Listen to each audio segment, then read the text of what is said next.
We were just sitting downstairs in yoga class, and all of a sudden we heard this bang, bang, really fast, and then this girl came running down the stairs screaming, help me, there's a shooter, and she just had blood all over her shirt, and then our teacher just put all of us in the closet, and like we didn't hear anything else about that, and then we just heard somebody try to come in our classroom, and we just heard screaming and yelling, and it was terrible.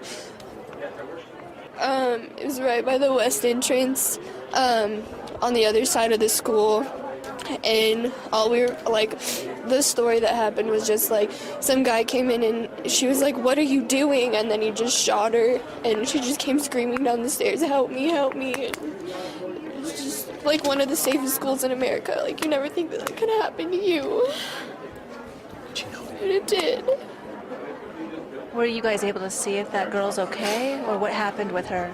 The last we heard, she was airlifted, and there was one other victim, and that's pretty much all we know right now. So you were locked in your classroom and someone tried to come in? Yeah, we were locked downstairs in the basement, and there's 2 doors, and the first door somebody was jiggling it, and our teacher, Ms. Bradley, locked the second door, and she stood in front of the door just to make sure nobody came in. And how did you finally get out then? SWAT, we had to call because the girl that came down, it was actually her friend that got shot, and she was just covered in blood and in shock, and they texted the assistant principal, and he had SWAT come down in the basement and get us, and they took her to the hospital in the ambulance, so she's just in really bad shock.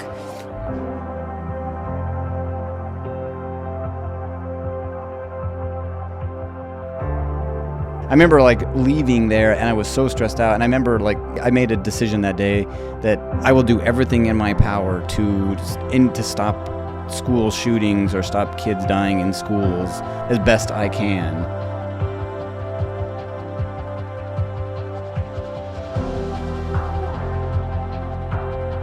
I mean, it wasn't just me by any means, the school and the community, the school was impacted, the community was impacted. The whole incident lasted 83 seconds or whatever, or a couple minutes. But it's that recovery part of it that we talk about.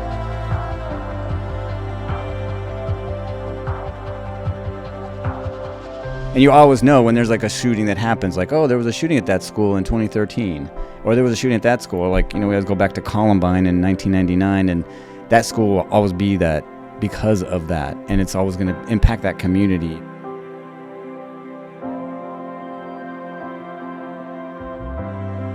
It drives me crazy when you hear police department or cities that pull cops out of schools. And I have never met an SRO where they're like, my goal is to arrest kids. We want to help kids. You're listening to the ATO Bridging the Divide podcast, brought to you by the Assist the Officer Foundation. Since 1999, the ATO has given assistance to the first responder community. And now we want to give them a platform to hear their incredible stories. We also want to hear the stories of the many people that support us. Our community is small, but it is strong. We have differences. We don't always agree, and we all make mistakes. But together we can grow, we can heal. And we can learn from those mistakes. And together we can bridge the divide.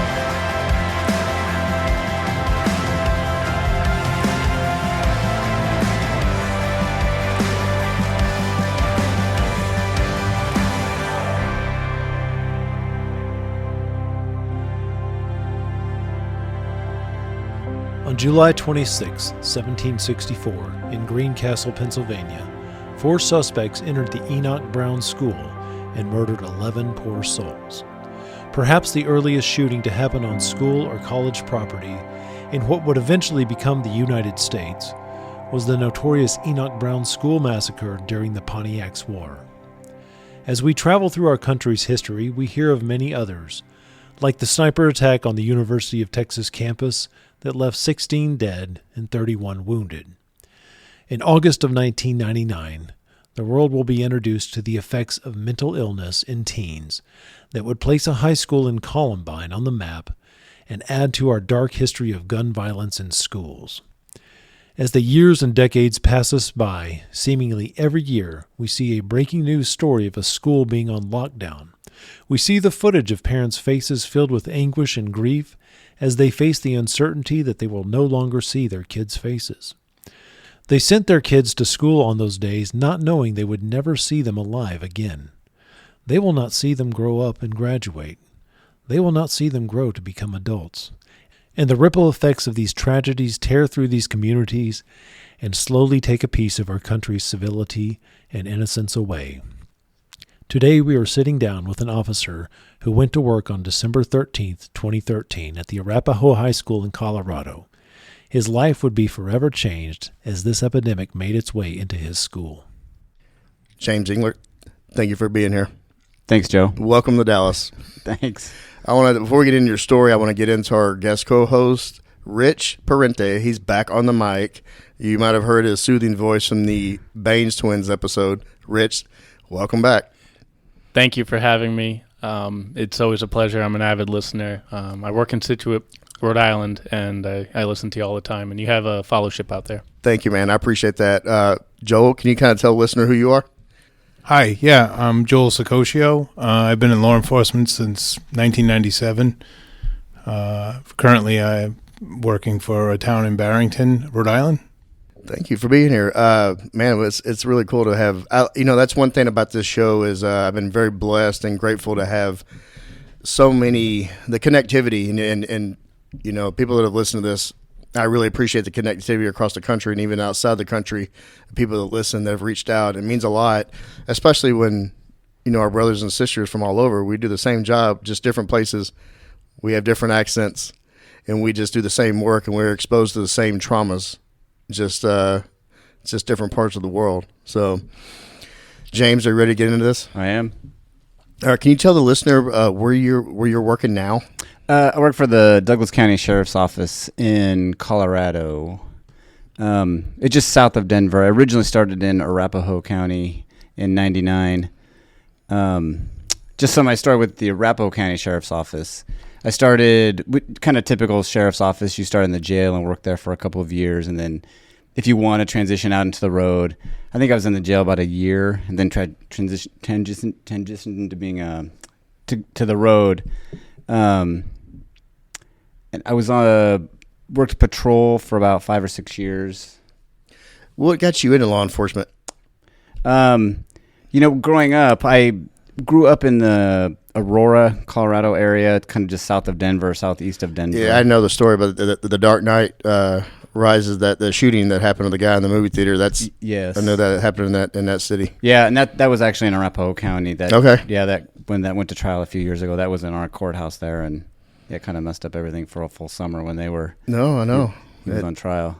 Yeah, we don't. I will say this, but POSs like that, we don't really. I don't want to talk about the names because they don't deserve that. Right. That platform, but man, I know I've watched a lot of I watched case study on that thing, and it was, that's sad that shit like that's out there. Right. Definitely. So, you got into law enforcement in '99, you say, and tell us about Arapahoe, the sheriff's office. Tell us about that. We're probably size-wise, I think the county is kind of rough estimates about 10 to 15 miles north and south, and about 72 miles long. How many cities are within that county? There's the city of Centennial, and then there's like unincorporated areas. And I worked in the city of Centennial area, and it's kind of suburban type, residential, and then the other, like the eastern part of the county is like kind of like farms and ranches, a little bit kind of in the eastern part. Okay. So what kind of like, this is Dallas, Texas, and I'm always fascinated with people that work different parts of the country as far as types of crimes and types and what it's kind of, I guess, is it like a little bit of everything? Yeah, I would say it's a little bit of everything. I mean, typical, like when I started, we'd probably have maybe a murder once a year, but of course over time it's gotten worse. Yeah, it's gotten more popular. So right, sadly. Right. Overall, yeah. And it is like a variety of things. Yeah. What did you gravitate to? What did you like doing most? Well, when I was on the road, I did typical stuff. I was an FTO, and And I did that for I was probably on the road for about 6 years. And honestly, when I saw the school resource officer position open up, and at the time, most of the attitude towards being an SRO was like, oh, you're going to retire there, or that's not, the average job that somebody wants to do, or someone like towards the end of your career. And when I like put in for it, a lot of the older cops or the older deputies like, well, why are you doing that? Kind of like you're ruining your career by going into a school. And how long had you been on at that point? About 6 years. Okay. Somewhere in there, yeah. No, I want to echo that some people would say that about the wellness unit I'm in now. Every role in every department has a function. And in this day and age, when it comes to the violence in school and honestly, I look at SROs. I probably look at SROs differently now than I did when I was younger, but SROs play a role in that you could be mentors and you could change the trajectory of young lives forever by communicating with them. There's a lot of, honestly, there's a lot of kids that don't have fathers at home, and you can be that role model for these kids. Right. 100%. And you never know the impact you make on kids and that you're doing every single day. And like I said, you may never know what you've done to that kid at your school. When I look at being an SRO, it kind of reminds me of the wellness unit in a way where as society changes, the expectations on law enforcement also change. And we're at a point now where society expects a police officer to be measured and rational and logical and calm. And the wellness unit has a place to make sure someone's life is in order. And in the schools, I look at it as community policing on steroids. And this is where you can really win the hearts and minds of children, and they have a better understanding of law enforcement, particularly in those urban ring districts. So it's they're both being progressively more important as we move along. No, I agree 100%. And that's why I'm so big on the Explorer programs, and those are like these. I'm sure you have the similar programs for your right, right, yeah, Explorer programs at our school or at the sheriff's office. But yeah, Joel, do you want to jump in here? Okay, yeah, sure. I don't want to take any fire away from James, but I'll say that they call you officer friendly when I started, right? And I worked in an inner city my first 20 years as a police officer. And even a couple guys pulled me aside and said, hey, you're a pretty proactive cop. You may not want to go in there.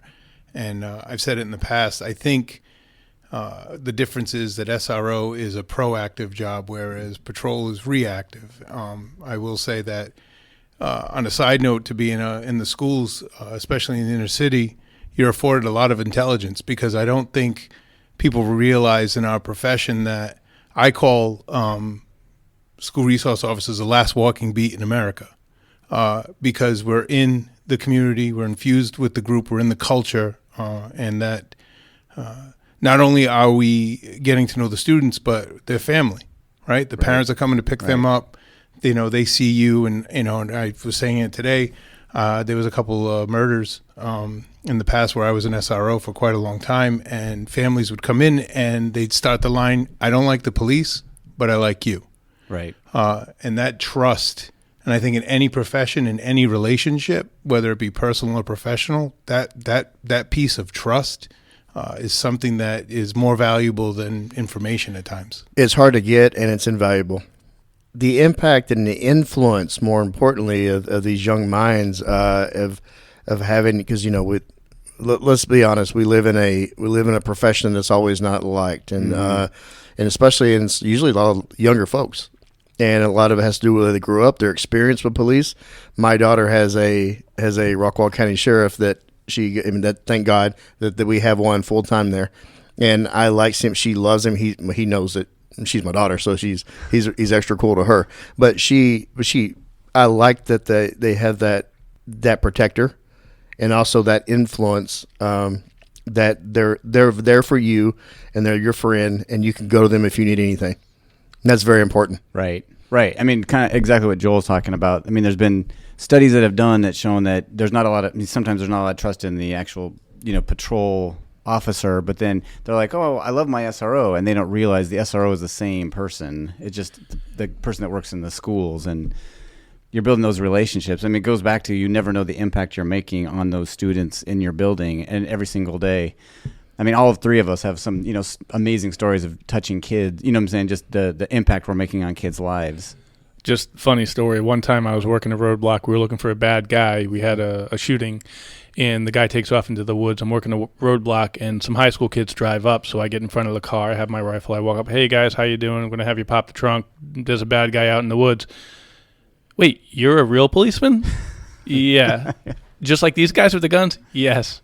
So, a lot of times the kids don't even realize that you're a police officer. Right. No, I can see that. No. Or I love it when they're like, "Oh, you carry a gun?" And you're like, He's got a rifle. It's been on my head. Yeah. It's been on my hip every single day." Well, so once you got into it, though, was the job what you thought it was going to be? Oh my gosh, yeah. It's I feel like I was pretty young when I became an SRO. Maybe mid 30s ish, and I had just gotten married, and we didn't have any kids yet, of course. And then my intent was to be an SRO for a few years and then maybe transition into something else, maybe promote or go to our investigations division. I just, was pretty young in my career. And so, once I became an SRO, I was on our SWAT team for a couple of years. And so, like I said, and that wasn't for me. Like I said, I did it for a while. But the job just became so much. I started working in, we had, I think 7 SROs at the time. And I was the elementary SRO, and the problem with an elementary school SRO, with most departments, you're assigned to 5 or 6 elementary schools, which is hard because you want to protect them, but if somebody wants to do harm, they're gonna wait till you're gone or something like that. It's just and you feel like you're just kind of almost like you're trying to pick up sand because it's just kind of always going through your fingers, And so I worked the elementaries for about 6 months, and I was assigned to a middle school where I was full-time at a middle school.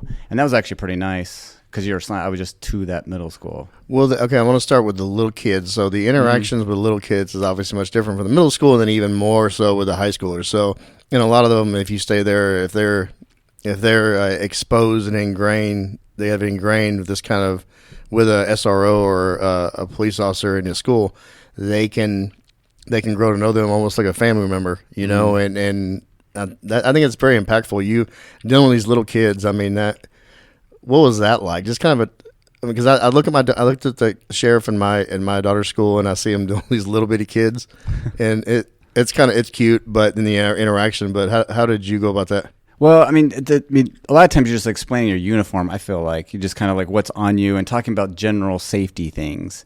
Never touch a gun and what's on my, who to talk to if you need help. I mean, this is the badge. I mean, we wear our names on our badges. The bad guys don't usually have their name on their shirts like we do. And that was a big part of just the elementaries. And it was, honestly, a lot of it's getting into classrooms, really trying to get into classrooms and teaching classes. And that was a big part of, that's always a big part of being an SRO, and especially the elementary schools. And what do you teach?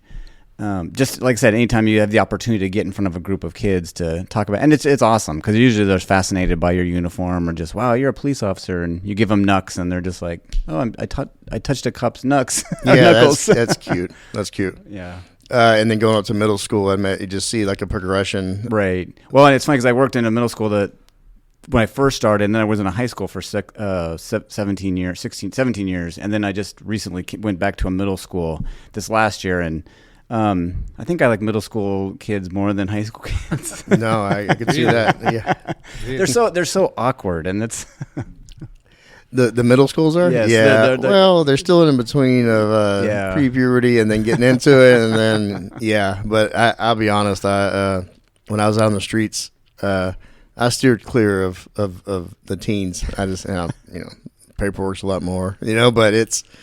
But the thing is, though, that's very valuable to have because we do.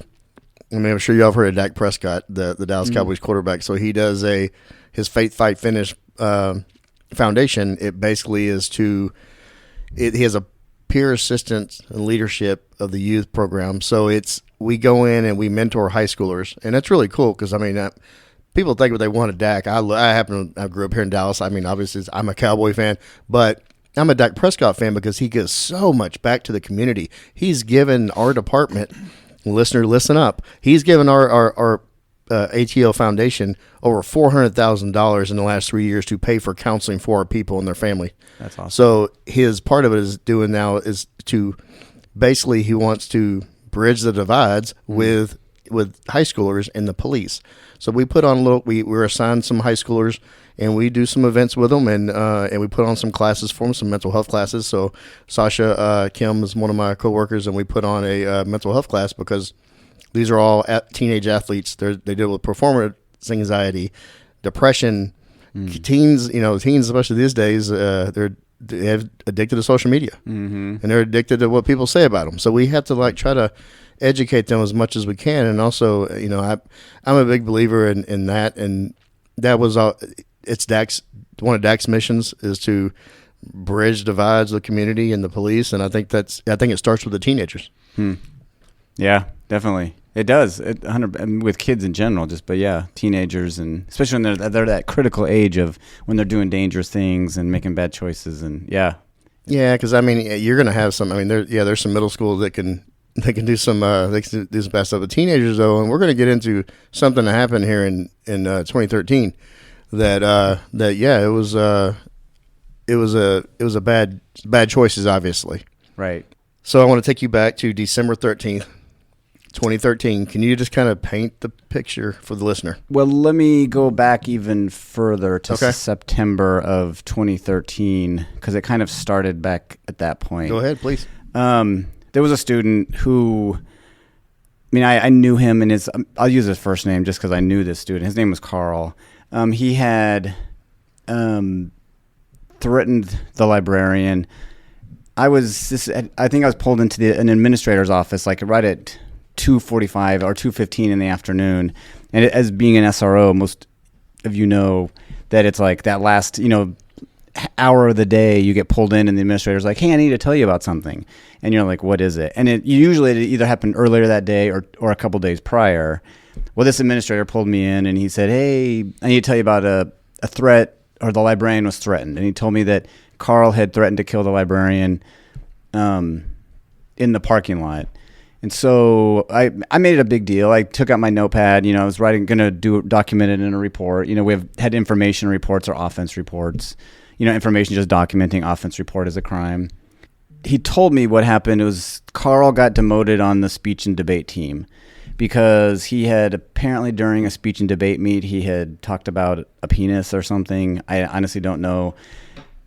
Later on, when they did the follow-up research, him talking about his penis was basically probing behaviors of seeing kind of pushing boundaries of what he could get past. Get away with.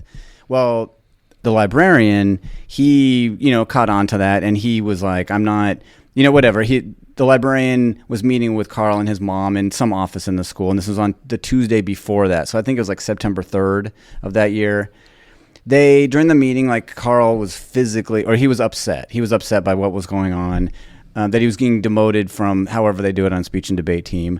The librarian walked with Carl and his mom out to the entrance of the school, and the librarian was standing inside kind of a glass atrium area, and the student and his mom were standing out in a parking lot, and the student was upset from what I understand, and there's no video of him out in the parking lot. So Carl, the student got upset, and he yelled I can't remember if it was fuck you or fuck, but fuck you, and he was looking up at where the librarian was standing there, looking out to Carl and his mom getting in the car, and he goes, "I'm going to kill that guy," and he points up to him. A student in the parking lot heard it, another teacher heard this, and so this is on a Tuesday. It was reported from the teacher to the administrator, and then so each administrator is assigned a grade level, and this administrator was assigned the seniors, and Carl was a senior at the time. It was reported to me 2 days later, which I was a little upset by because it should have been reported the next day. I did a report on it. It was a half-page report, and even at the last line I wrote on there, I told the school, if anything further happens with this, let me know. And I've jokingly referred to that, or not, years after it, that was the report that saved my job.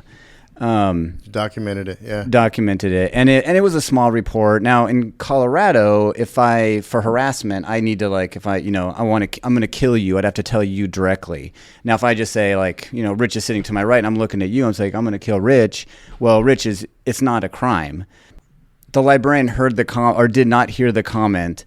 So he didn't even really know, but he was told later on that he had made the comment about him. So I did the report. I did not. There was some reports that were done after the shooting, and probably the one thing that I did not do is I did not follow up with Carl and his mom about the comment. I knew Carl. I mean, he knew me. He would refer to me, "Hey, Deputy Englert." I said, "Hey, Carl." I mean, I just knew him as a student at the school. Well, before that, were any issues with him before this whole thing with the debate team? No, good question. No, there was not. And from what I understand, he was getting his like Eagle Scout, to be an Eagle Scout. I don't know if he got to that point. I think he had supposedly had gone to a range and shot with a shotgun. We didn't know if he had any. There was no home checks done. There was nothing. And honestly, in 2013, that was kind of the standard. I mean, we've gotten better, I think, over time with law enforcement of following up on threats. Like I said, I documented in a report. I even had a conversation with my sergeant about, hey, this is not we even both agreed that this wasn't a crime. I documented it. So probably the next week or maybe Friday, I can't remember when, I was not told of anything past that point on this student. I'm going to jump in, James. Yeah. Question for you.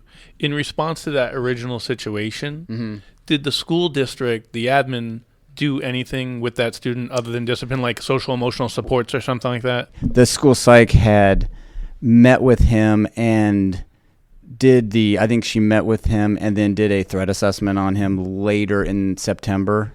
But this is all information that came out later, years later, like actually during the depositions and things.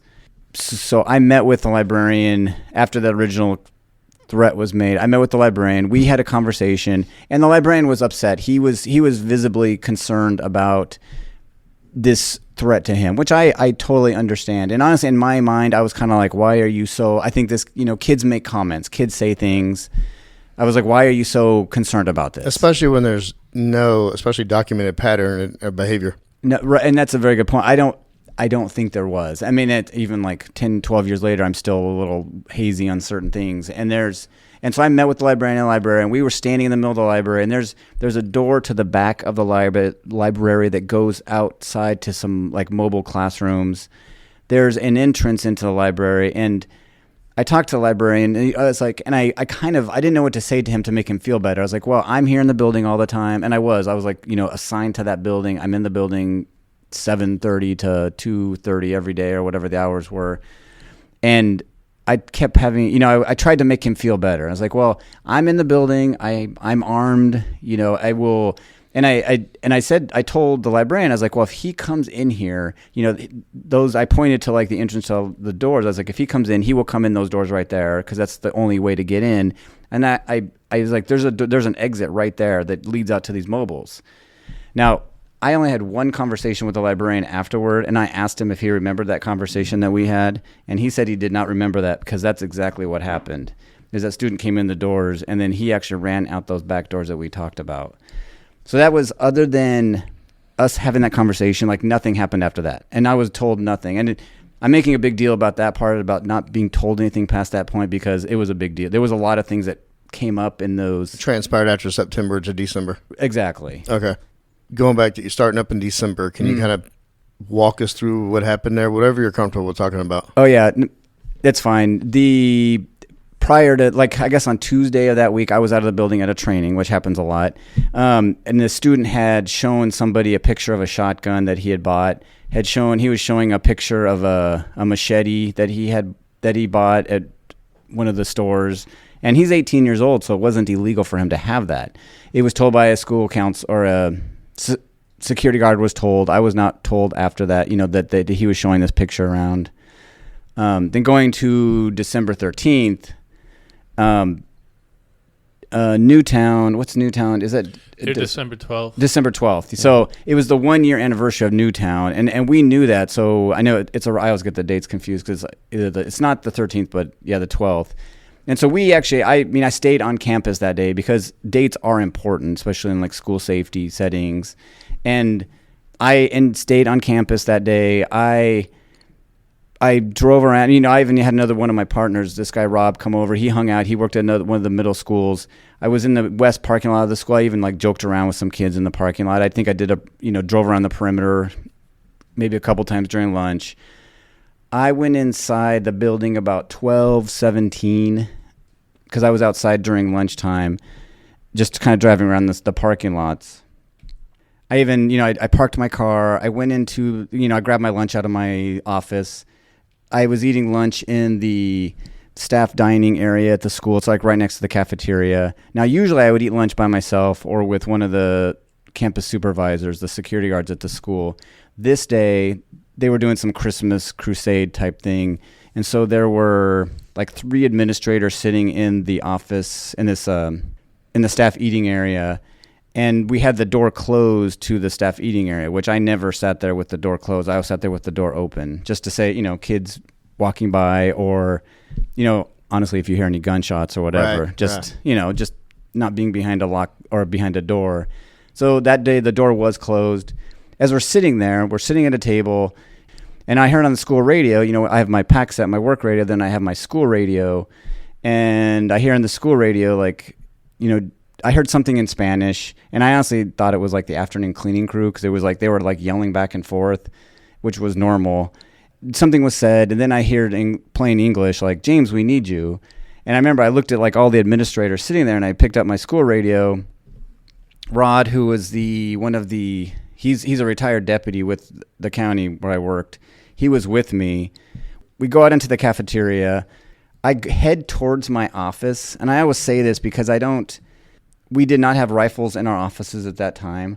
I probably would not. Even if I would have had my rifle in my office, I would not have gone back to my office, even though I was probably 30 feet away from it. When I went into the cafeteria, one of the secretaries was like, she was waving kids into the main office or the counseling office, but waving kids in there. And I still didn't know what was going on. I could hear, I could hear people just like running. There was no like screaming or anything like that. I could kind of smell gunpowder, and this is kind of what I had a hard time with that because you know what a school smells like or a building that smells like, but you could smell the gunpowder. My brain was not processing the gunpowder school smell of things. I just was like in denial about like what was going on. I didn't remember this because there was a lot I didn't remember right afterward. Like after there was video of it where I took a left and I ran down a hall and I came back running back towards my office into the cafeteria. I do remember a couple teachers. There's like the school, there's 2 long hallways, like kind of like on the north side and the south side of the cafeteria, or that lead off of the cafeteria. And there was a couple teachers and they're pointing up towards the library. And I still don't know. I mean, that's things I tell people this all the time. It's like we do training of, especially in schools, and you think like, there's going to be yelling and screaming and people pointing or whatever, or like, we train like this, but it was quiet. It was eerily sure. Quiet. Yeah. And honestly, that was probably the hardest part I had afterward, like quiet, because you plan for screaming or help me. And there was nothing.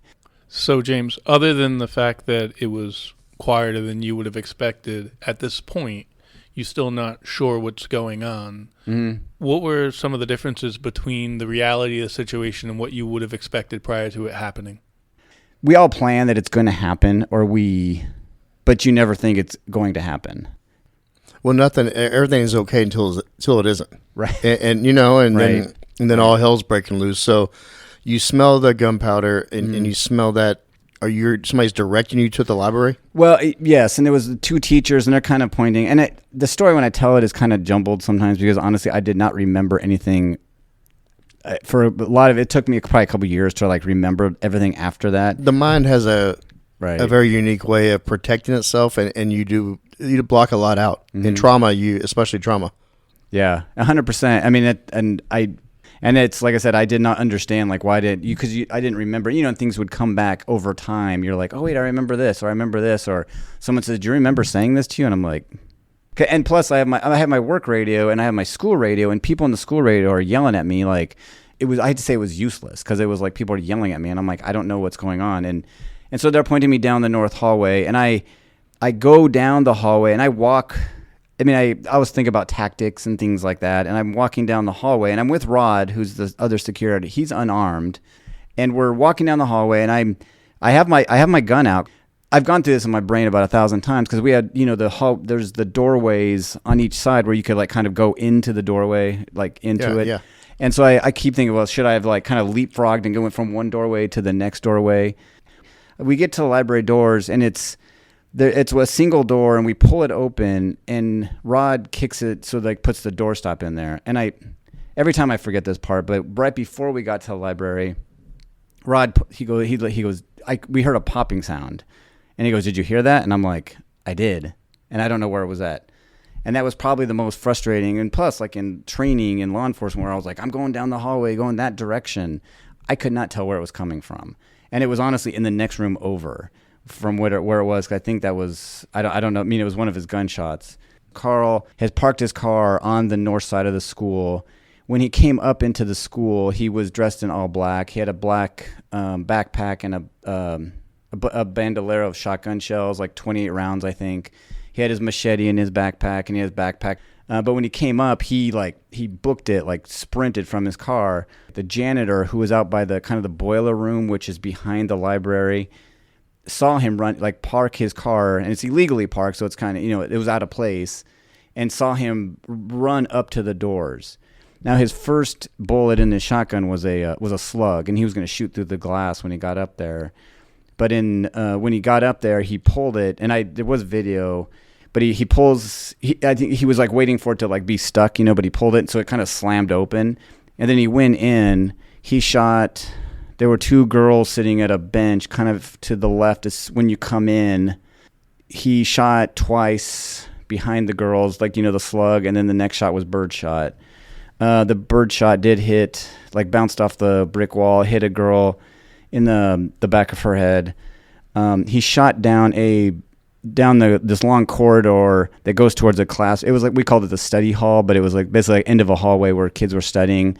And so the pellets bounced down the hallway, and it broke some glass, which I was kind of surprised that the pellets like broke some glass down there. And there was some textbooks where the pellets had embedded themselves in the textbooks, and kids could feel like the pellets that had come down and like peppered, like peppered their legs, and they weren't injured, but they could feel like on their jeans and stuff. Probably in that little study area. And it was interesting. Later on, a teacher had told me it's like physically impossible to get kids to lock down in an area where they were just shot at, because the lockdown area for this classroom for this study center was in a classroom that was toward the direction where Carl had shot.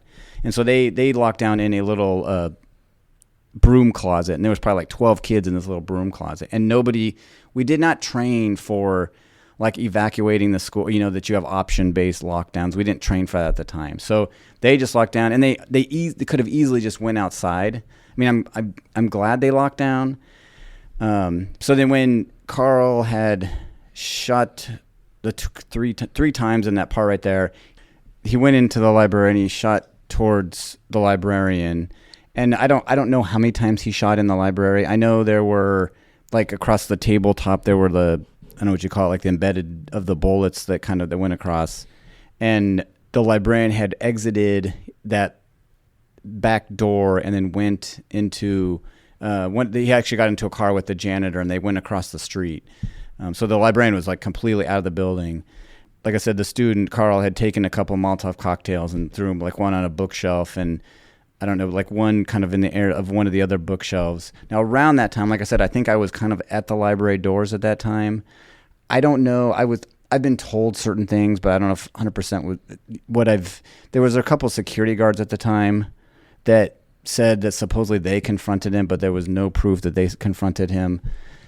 When he threw those Molotov cocktails, did they ignite? Yes. They caught the library on fire? Yeah, they did. Let me jump back to when like Rod and I are standing at the door to the library. It's a single door. We pulled it open. Rod put the little doorstop at the bottom. It wasn't like a magnet hold. We're standing in the doorway, and I was doing everything wrong, like standing in the fatal funnel and all that, which at the time I didn't even think about, because I still didn't. I knew something was going on, and I could smell like the gunpowder. Now to my left, there was a lot of like haze in the air, like kind of just smoke, and the ceiling tile. I didn't notice at the time, but like the ceiling tiles had fallen down. And so I look in the library, and there's probably like 50 feet back, there's a bookshelf that's on fire. I look in the library, I yell in the library, Rod yells in the library. I don't go into the library.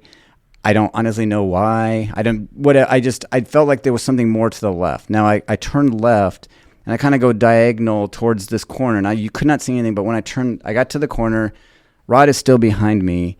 When I get to the corner, there's a girl laying on the ground. As you can imagine, she was not in very good shape because she had been hit with the shotgun. That was the initial. Yes. When he came in, that's where he shot in the back of the head. Yeah, and her name was Claire. And so she was hit in the back of the head. She was still alive at the time. And so I, 1,000 things went through my brain. And Rod, like I said, is behind me. Then one of the other administrators. Now, we at the time when we do a lockdown drill, we would have the administrators walk around and check doors. For SROs that work in schools, I always tell people, I was like, the administrators should not check doors because you're basically teaching them during a shooting to like walk around the school and check doors, because that's exactly what happened. And there's multiple school shootings where I think there has been where administrators have checked doors when there's a shooting going on. And so Rod was behind me, and there was another administrator who came around. His name was Daryl. And of the two guys that could be there, to do something, it was like these two guys. Like Rod has definitely seen things. Daryl has seen some things as a school administrator, and they're both bigger guys. And this girl was a pretty petite girl. They were like, I was like, like holy shit, there's somebody in this building. This is fucked up. I told Rod, I go, hey, it was like pick her up, and I was directing them like left because there's like a kind of a circle drive on the south side of the school to have rescue come in and pick her up. At the time, I'm I'm talking on the radio. I'm saying, there's fires in the library, and so we have one sergeant or lieutenant on the radio is like, why are you evacuating the school? And I'm like, in my brain, I'm like, why in the hell would you be evacuating the school? There's something going on. But I said, there's a fire. The library's on fire, basically. Like, we need to evacuate the school. And luckily, nobody evacuated. I always talk about when I see Claire on the ground. You're like you said, Joe, like your brain plays tricks on you, especially in traumatic situations. And I remember staring at Claire, and I give on the radio, I was like, there's 3 shotgun shells on the ground, and I tell, like, I'm giving like updates because there's somebody in the building. I don't know where this person is, and it's not how we had trained to go after the active killers. Or active killer or whoever it was and I'm like, this is not, I kept going, this is not, if I had a school shooting, this was not happening the way I thought it would happen, know? I go through like 1,000 emotions staring at Claire on the ground. Cause it was I looked at her probably for like 10 seconds, not even that, but it felt like an hour. Did you know her? I did not. Honestly, that was probably the part that I was like, the hardest part was, I was like, what is her name? And I wanted to hug her and hold her. And she was, like I said, she was in pretty bad shape. She was still alive. I went through like anger. I went through sad. And then I went through pissed off. And I was thinking that, I'm in the building to do one thing. One thing. And to make sure that like every kid goes home safe. So when you saw her, that you were directing them to evacuate her, is that what happened? Yes, they picked her up and they carried her. Rod, like I said, those two guys, they picked her up and they carried her down the south side of the school, like out towards where rescue could actually come pick her up. And they did. They got her into surgery within like the first 30 minutes. Okay, then what did you do at that point? Well, at that point, I took a different position in the hallway. So I was staring, because I was at the corner. I kind of took a different position where I was looking towards the north side of the school, towards the library, and I was looking to my right, which was down where he had originally shot. And I'm sitting there, and like I said, I'm giving updates on the radio. As I'm standing there, the fire alarm goes off. And luckily, the school did not evacuate. And we really didn't talk about it, but most of the people in the school, most of the people on the west side of the school heard the first couple shotgun, or when the shotgun went off. And they described it as somebody like slamming a textbook and slamming a locker at the same time. I could see that. Yeah, I could imagine that. Yeah, and so they were locked. They stayed locked. Like the fire alarm went off, and they stayed locked down. And I still didn't know. Like I assumed it was because of the fires in the library. Then when the fire alarms went off, all the magnetic holds on the doors, like me looking towards the study center on that north hallway, those magnetic holds released, and then I couldn't see down that north hallway or where I thought the person was. And again, I was going through in my brain. I was like, okay, we've always trained if there's like active killing, you need to go address it. There's no stimulus to like go towards. And I wasn't hearing anything. And then with the doors closing, I heard nothing, and it was just silence. There were a couple other deputies that showed up. I went back and opened up the door, and I honestly thought, like in a situation like this, I would be, because I was on the SWAT team for a couple of years, I had some tactical training, and I'd give them like, this is what happened. And honestly, all I could get out was, fuck. Yeah. And they could tell what was going on. So we briefly spoke of kind of what was going on. And then we formed a little 3-man team and went towards the library. And I was kind of on the south side of the hallway of it was the north hallway that goes into the library. And I was on the south side. Another deputy was on the north side. And then we had somebody kind of rear guard as we're going down the hallway. And I was intentionally we were doing kind of a cross cover thing going down the hall. I was on the south side because I wanted to be the first one to look into the library. As we entered the library, there was a sound room to the right of the door.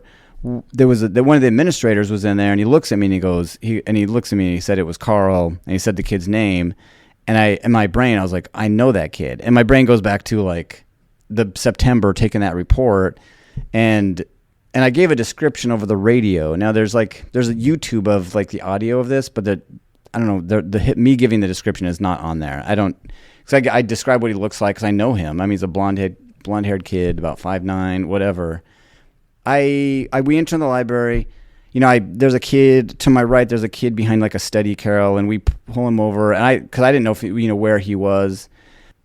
We go into the library, and it's kind of like if you walk in, it kind of opens up almost like you're at the tip of a pie, you're at the front of the pie, and it kind of opens up like that wider as you go in. And there's some tables to the left, and then there's some bookshelves to the right. And we decide you can kind of see most of the library to the left. And as we went to the right, about 2 or 3 bookshelves in. And honestly, I don't remember if we were clearing it if both of us were on one side of the bookshelf or on opposite sides of the bookshelf, clearing it going in. But about 2 or 3 bookshelves in, the student took his life. You were in there when it happened? It happened before we got in there. Okay. Yeah. And I don't know when that happened, if it was the last shot we'd heard or whatever, but he had taken his life. I think it might just be a good idea for the listener. James, how long from the time you were in that room and realized something was going on, they needed your assistance, to the time you went down the hall with that team? Because the listener might not have an idea, but I believe it was a matter of minutes. Oh, yeah, it was quick. Yeah, from the time that I don't know. The time is all messed up because the cameras were all the timing was all messed up, so we don't have exact times, and there's no cameras in the library, so it was quick. I mean, the whole thing, they said at some point everything happened within 83 seconds or something, but I don't know how they would prove that. Yeah, the one thing I just would like the listener to have an idea of the time frame that this actually occurred, because as James tells the story, it happened a lot rapidly. Right. Yeah. Oh, yeah. I mean, like I said, it would happen quick, and that's the thing is, I mean, I think my cover car or those 2 other deputies showed up within 2 minutes, 3 minutes or something. I mean, we've gotten pretty good at responding to things. Claire, I want to talk about it. The suspect is down, and the bomb detector there disarming his other. I guess he had other Molotov cocktails. Yeah. And what was going on with the fire at this point?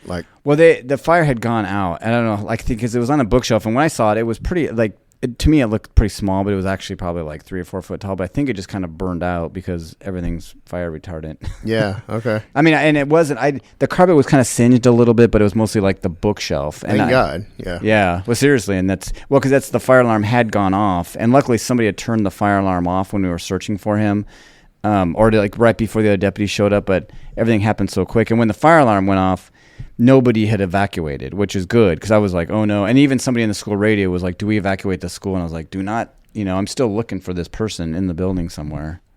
Can we talk about what happened to Claire? I know it was several days after. I went to the hospital. The sheriff's office gave me permission to go talk to her family on the Wednesday, later that week. She was, the parents were awesome. I still talk to them once in a while. I'll text them and say hi. But they were so nice to me. I was having a hard time with it. I was having a really hard time with it. Especially the few days afterward and the weeks afterward. But they were almost consoling me. And I'm thinking, okay, we're in the ICU area of the hospital. I'm thinking, okay, you're doing this for me, but your daughter is 20 feet away and not doing very well. And her dad, who's awesome, he's like, well, maybe she'll pull through. I mean, I'm thinking, hopefully, but it wasn't looking good. No, it was not. And then the Saturday afterward, I can't remember the exact date, but it happened on Friday the 13th, and it happened, a week from Saturday after that. I got a call at home that she had passed away, which, I mean, I knew it was going to happen. How did that hit you? I mean, it was very hard. I mean, it was, yeah. I mean, like I said, I knew it was going to happen, but it was just like, yeah. For it to hear it was final, it was. Yeah. The family was awesome. Like in the following Monday, one of the attorney for the family called me, or it was a family friend, but he was an attorney, and he actually ended up being the family's attorney. But he called me and asked me if I would be a pallbearer at her funeral. You know, at the time, in my mind, I was like, hell no. Like, I'm done with this. I don't want to be associated with this. Like, this is not something I want to be a part of. Because honestly, I mean, I was still processing, because I didn't remember 3/4 of what happened, and I was like, and so I mean, of course I did. I mean, of course I was a pallbearer at her funeral, and I asked them, I was like, well, did they? Because I didn't know if they were mad at me, mad at the sheriff's office, mad at whoever. So I was like, did they want me in uniform? And they did want me in a uniform, and I was like, okay. I mean, I did, and I got permission from the sheriff's office. They were fine with everything, and they were awesome, like for me, and they were great for like the family, and just trying to help them. And so there was later that week, I can't remember, it was after Christmas that year, but they had like a private ceremony, and it had probably 500 people there. Then they had a public ceremony. It was like a little after the first of the year. And the sad part, I mean, the whole thing is super sad, but she was into horse riding, and her horse was named Graphite, and it was like a black, like this beautiful horse. And we're in an arena, and they bring her, and you know, everyone's got a candle, and they bring her horse out with no rider on it. And I'm like, oh my gosh. And I'm sitting next to my sheriff and my undersheriff, and we're like literally all crying, because it's just like, they couldn't make it any sadder. I mean, just a horrible situation. Well, it sounds like a great tribute. And honestly, that says a lot about the parents to want to include, because I include you as being a pallbearer and being part of the funeral, because I know you had to have been going through it with, you know, your role in that school and then that outcome. Right. You know, I'm glad that you agreed to do that, because that was probably healing for you in a lot of ways.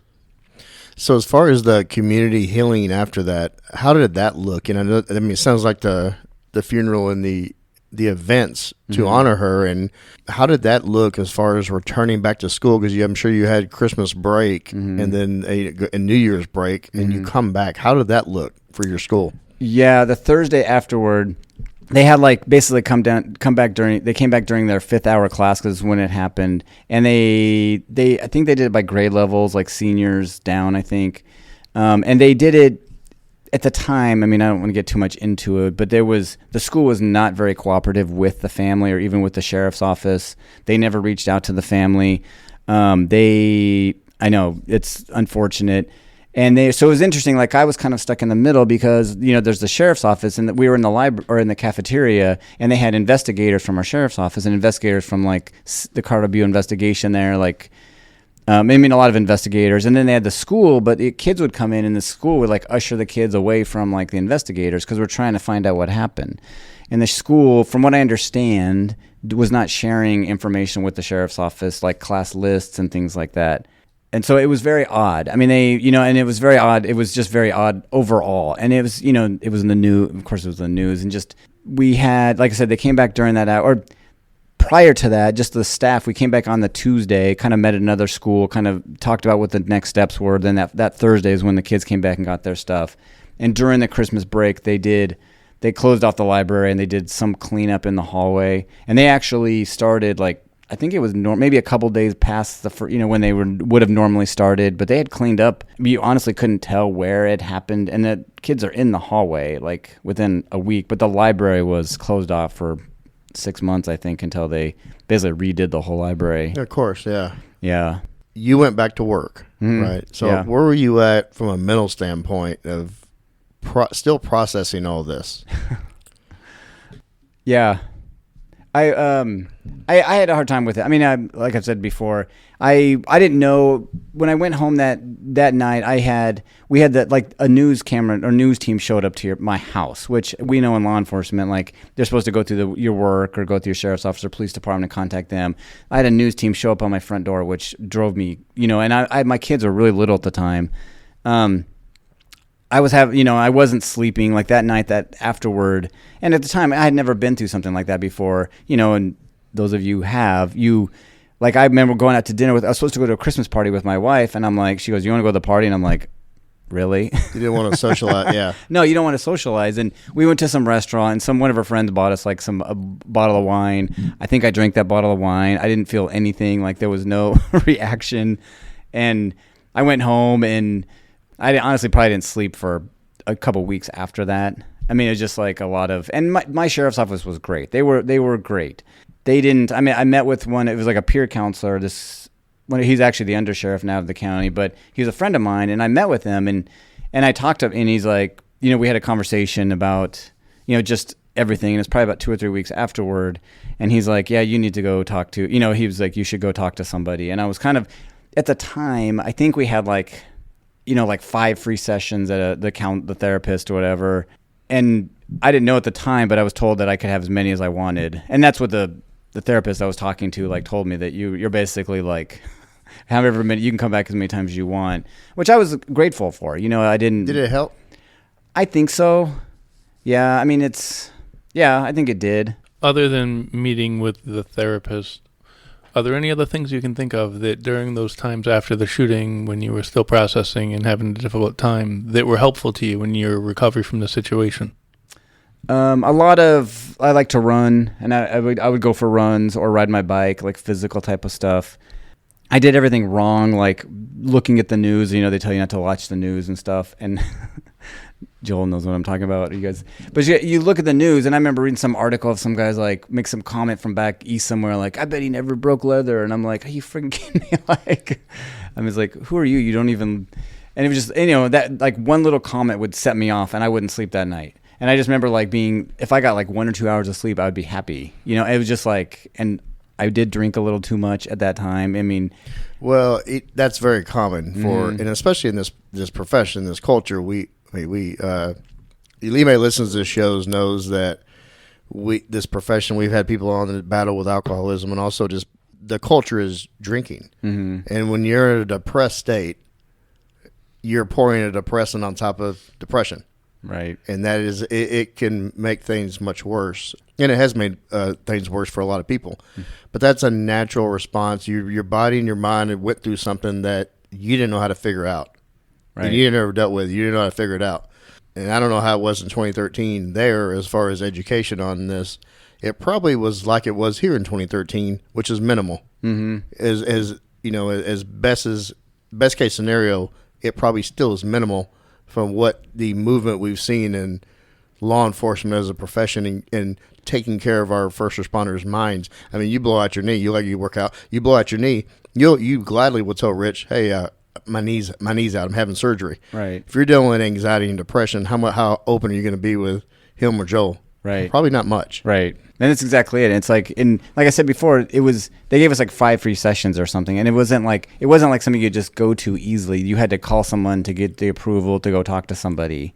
And I think some hurdles. Yeah. Right. And I think over time, I mean, my new sheriff's office, there's like an app on our phone that I can just connect with a peer counselor and at any time, and which is like make it so much easier. Saying if you want to talk to somebody. And like I said, in 2013, that was even having, I think, mental health out there, I think, was probably ahead of the curve, maybe. I don't know.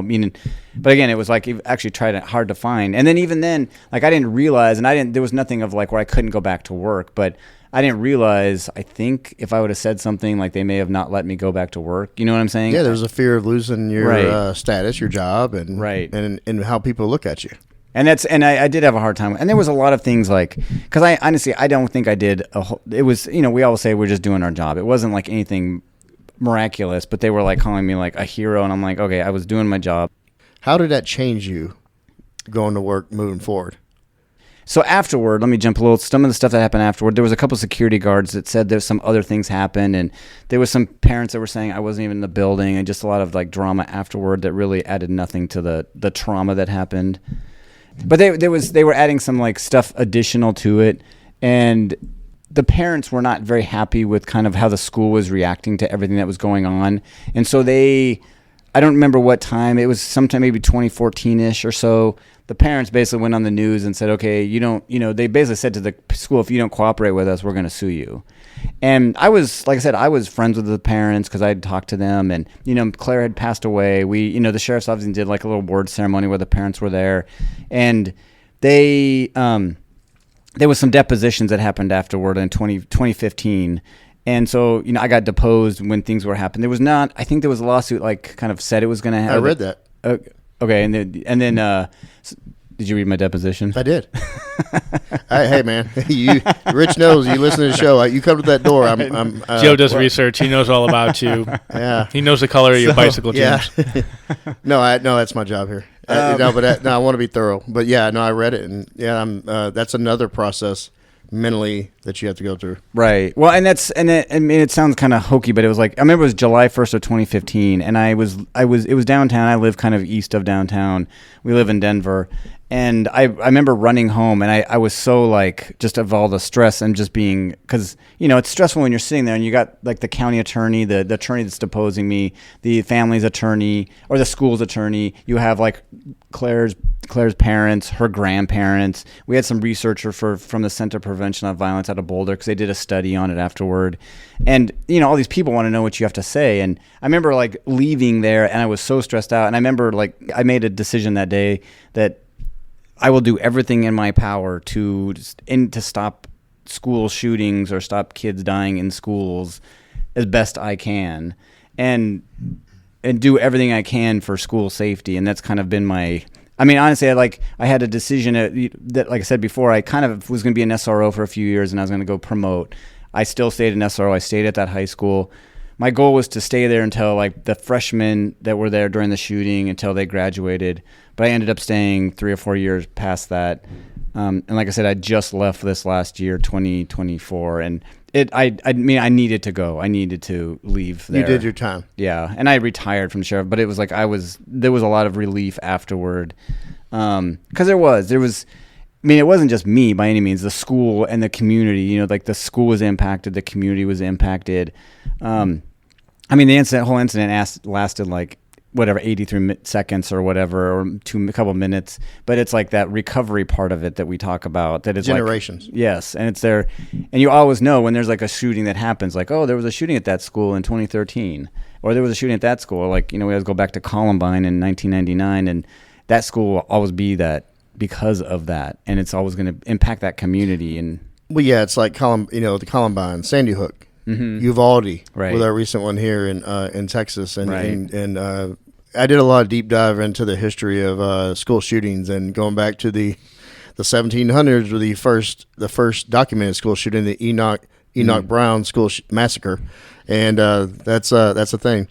Violence in our schools have been around since the country was a country, and it seems it's only getting worse, sadly, but it also shows a need to have SROs in these schools to not only be a mentor and be a bridge between the kids, right, and law enforcement, but also be a protector and guardian. Yep. It's very important. Yeah. You never know. There's 3 of us sitting here, school resource officers. I've been doing it 20 years coming up here in September. I know these guys have a lot of experience, and it's like you never know the impact you're making. And we get kids that, I'm sure you guys have similar stories. We're driving down the road, someone's waving at you, and you have no idea who it is. But they're like, hey, officer, Deputy Englert, or hey, remember me? And I'm like, hey, buddy. And I have no idea who the kid is. Right. But, it's just you never know that positive impact, or that you were that kind of we were talking about at the beginning. You never know what you've done for that family or that kids. And you get to know, Joel mentioned it, about knowing that family.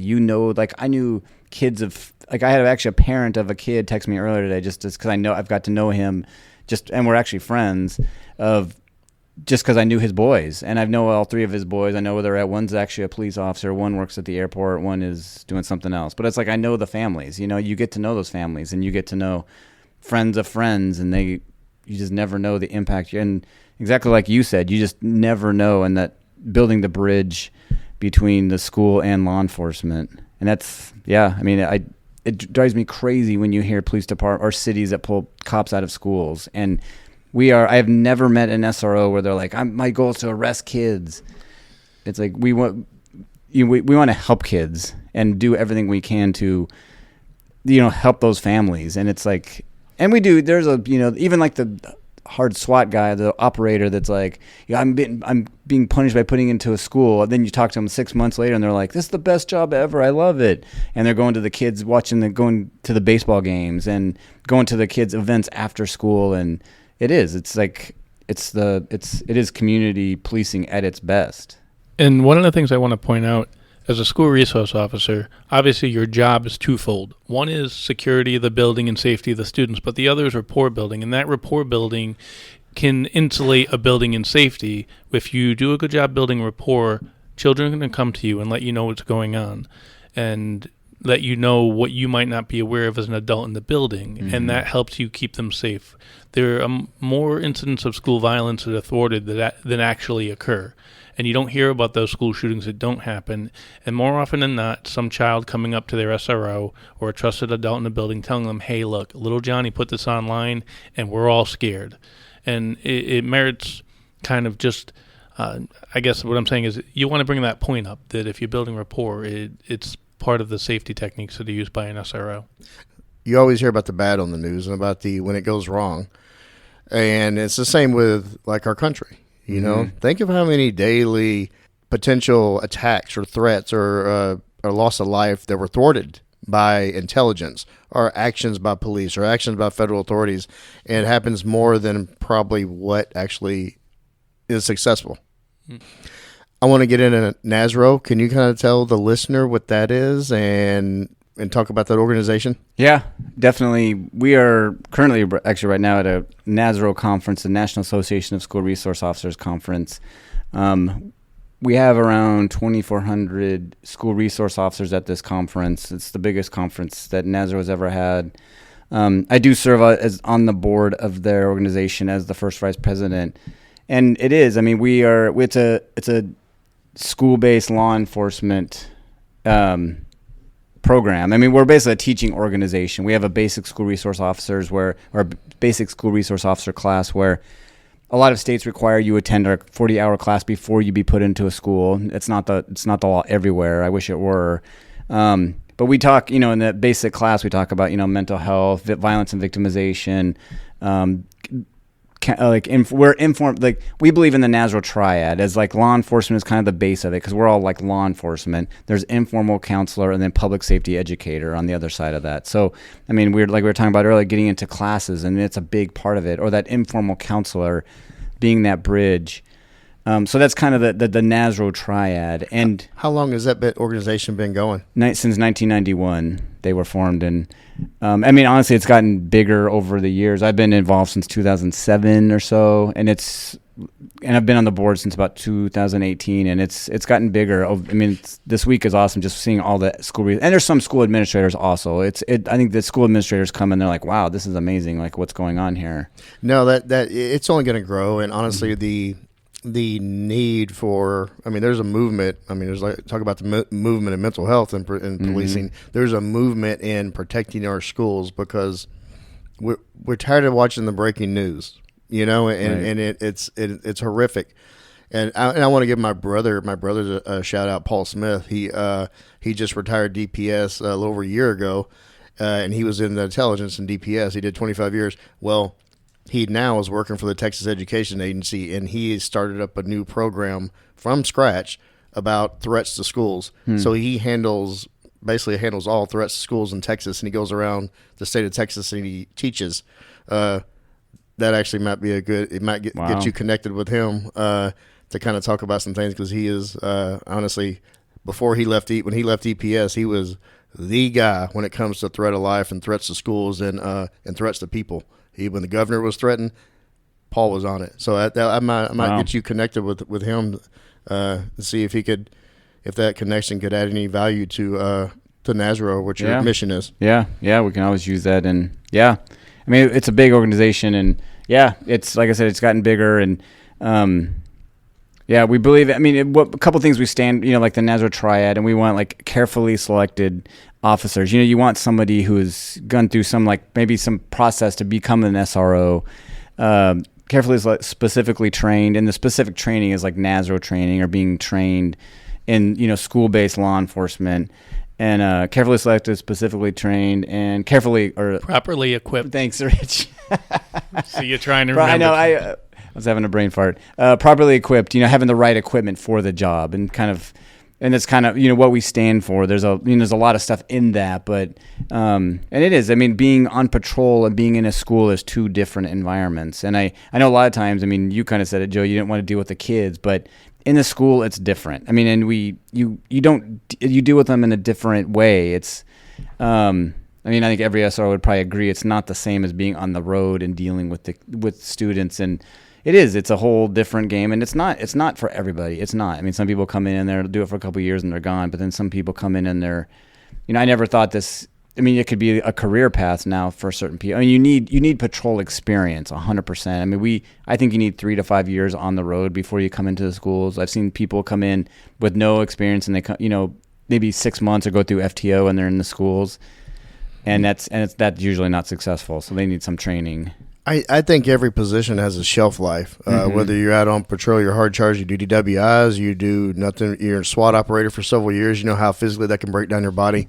If you're in narcotics and you're undercover, I think in my case, I think I chased dope for a little too long, but my mind and body is beat up.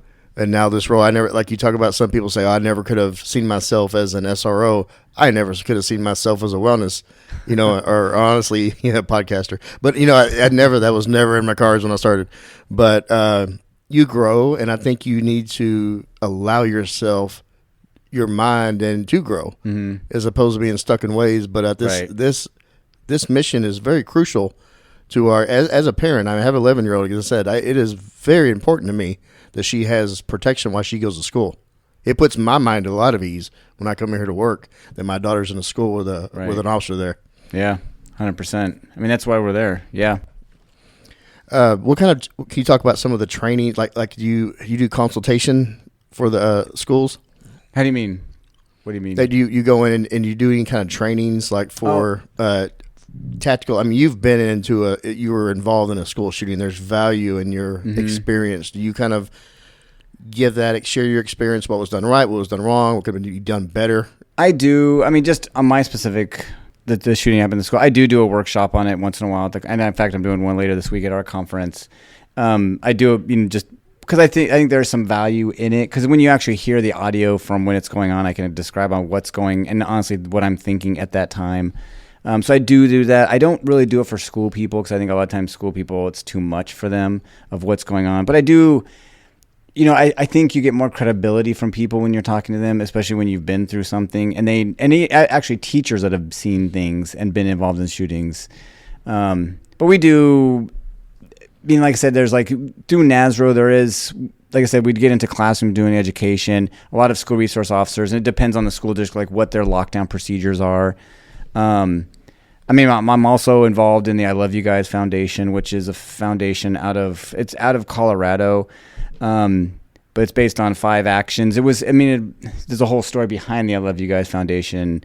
Are you familiar with them at all? No, please tell us. Okay, well, 2006, there was a shooting at Platte Canyon High School, and there was a girl, Emily Keys, who was killed during that, and her dad, John Michael Keys, had was basically texting with her. In 2006, the cell phone texting was not a thing that much, and he had it was like a flip phone, and somehow she texted him basically her last, I love you guys, and then eventually there was when the SWAT teams went into the room and she was murdered. That was the last text message from her. So then there's a whole that he basically created this organization. They want to do something for school safety, so they have these they have these procedures. And that's, so I do training, and I serve on their board of the I Love You Guys Foundation also. And in Colorado, it's pretty much standard in all schools. We use we call it the SRP, the Standard Response Protocol. And a lot across the country. Do you guys use the SRP in your schools? Some do in Rhode Island, some don't. So we have a variety of different things that are used. Usually the schools decide what happens. I know that is a school thing a lot of times, but it is. And so I'm involved in that, and we do training on that, like lockdown procedures and lockdown. And my school district does use the SRP, so we do training on that. And then we also, the I Love You Guys Foundation has the SRM, which is a standard reunification method of basically reunifying those kids after a traumatic incident happens. Because the shooting from my school, the reunification was horrible. And I wasn't there because I was busy doing other things, but just how it was messed up it was not done very well, let's just say that. And just getting those kids back with those parents. And it's kind of a big deal, or not to say kind of, it is a very big deal because that's what people remember the most is that reunification with the parents. So the I Love You Guys Foundation does, they do trainings on that. And because basically everything in a school, secure, lockdown, secure, hold, shelter, and evacuate. So those are the 5 actions of the SRP. But basically, anything that happens at a school could be covered in those 5 actions. But the biggest ones we always think about is lockdown or secure, which is securing the outside, the doors, or lockdown because there's something bad is in the building. So I am involved in that. And so we do training at schools with the SRP and the SRM from the I Love You Guys Foundation as well.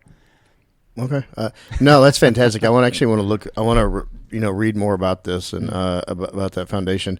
And also I want you to, if you're going to remember, give it Rich to send me the audio that you said there's a video out there of the audio from your shooting. Oh, yeah. I would like to get that to listen to that as well. That's one thing I did not find about you when I was cyber stalking you.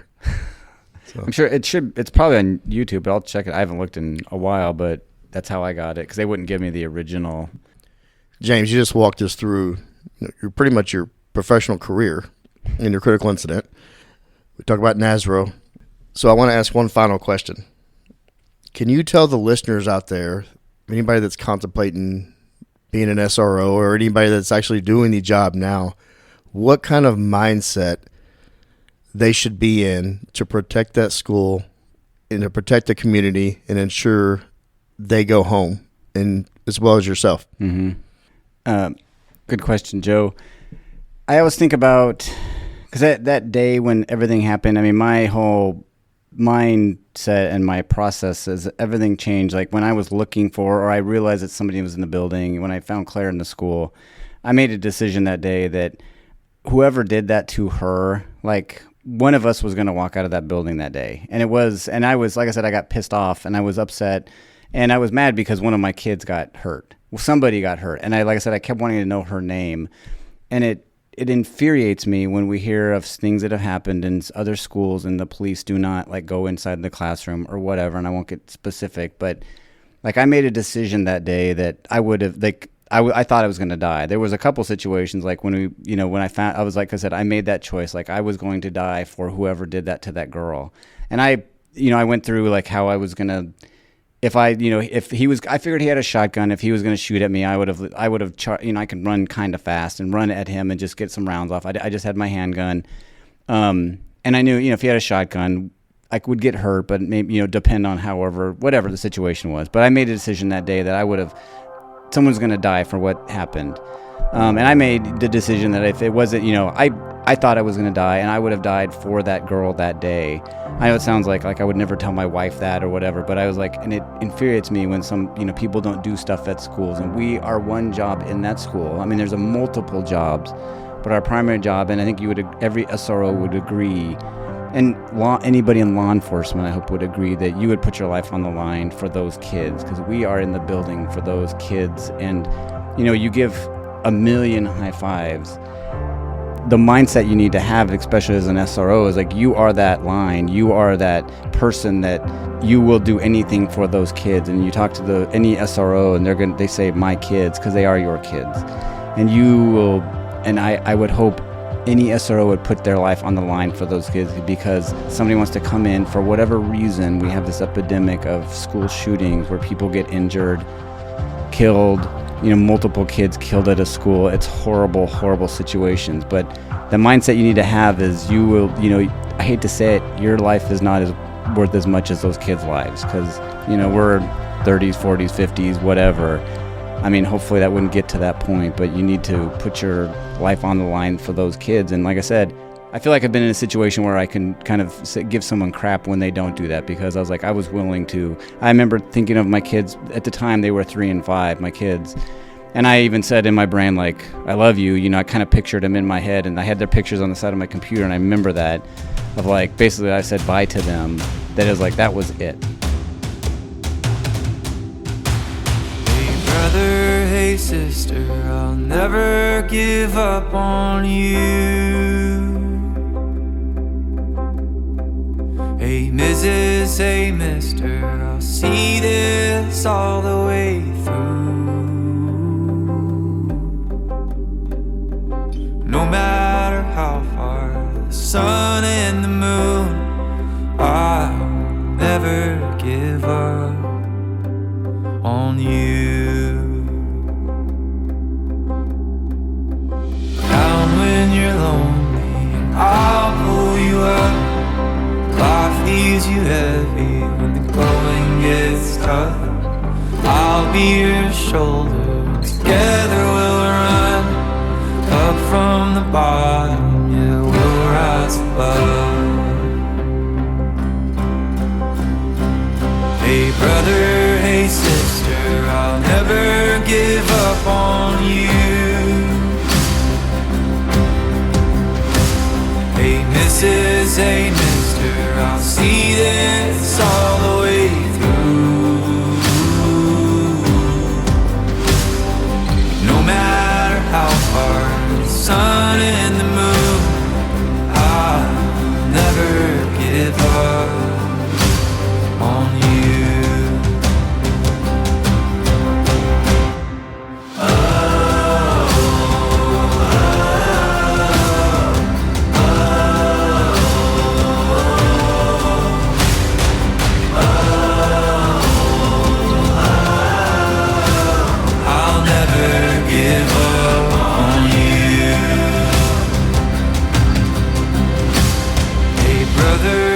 Sister, I'll never give up on you. Hey Mrs., hey mister, I'll see this all the way through. No matter how far, for the gold and the blue, I'll never give up on you.